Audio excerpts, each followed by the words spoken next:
சாய் பக்தர்களுக்கு என் அன்பு வணக்கங்கள். ஓம் சாய்ராம்.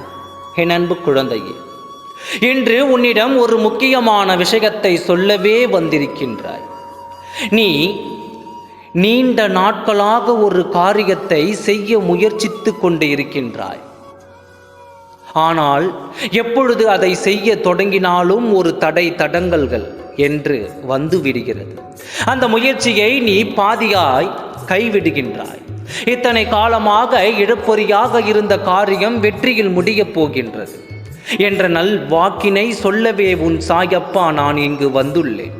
உடனே உன் மனதில் நான் எத்தனை முறை முயற்சித்தாலும், எப்படி முட்டி மோதி போராடியும் முடியாத விஷயம் இப்பொழுது நீங்கள் சொல்லி முடியப் போகிறதா என்று சலித்து கொள்ளாது. இப்பொழுது கூறுகிறேன், நீ நினைத்த காரியம் சுபமாக முடியப் போகிறது. உன் விடாமுயற்சியை எப்பொழுதும் வீண் போகாது.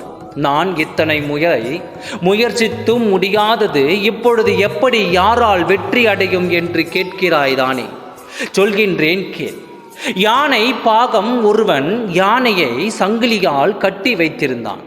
அதை பார்த்த ஒரு சிறுவன், இந்த யானையை அதன் காலை சங்கிலியால் கட்டி இருக்கிறார்களே, அதை அறுத்து கொண்டு போக முடியாதா என்று கேட்டான்.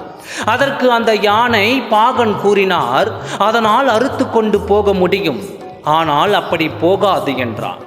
ஏனென்று அந்த சிறுவன் கேட்க, அந்த யானை குட்டியாக இருந்த போது இதே போல் ஒரு சங்கிலியால் அதனை காலில் கட்டி போடுவார்களாம். அது முயன்று போதிய வலு இல்லாத காரணத்தினால் நாளடைவில் அது முயற்சியை கைவிட்டு விடுமா, நம்மால் முடியாது என்ற மனநிலைக்கு வந்து விடுமா. அதே குட்டி வளர்ந்து பெரிய யானையாக ஆன பிறகு அதனுடைய இப்பொழுது வலிமையை உணராமல் தன்னால் முடியாது என்ற பழைய மனநிலையே இப்பொழுது உள்ள சங்கிலியை அறுக்க முயலாதாம்.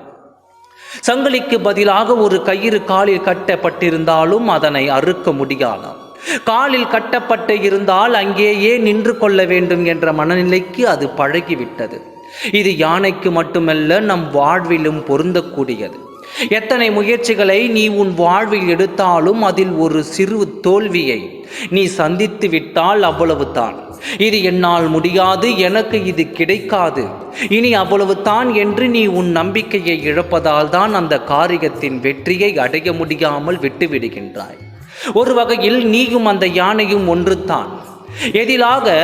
எளிதாக அறுத்துவிடக்கூடிய அந்த கயிற்றை எப்படி தன்னால் அறுக்க முடியாது என்று தன்னுடைய பழைய நம்பிக்கையை குறைவில்லையே இருந்து விடுகிறதோ, அதே போல நீயும் பல சந்தர்ப்பங்களில் நம்மால் இது முடியாது, நமக்கெல்லாம் இது சரிப்பட்டு வராது, நமக்கெல்லாம் இது ரொம்ப பெரிய விஷயம் என்று உன் நம்பிக்கையை உன்னை மேலே வர பெறும் தடையாக அமைந்து விடுகிறது.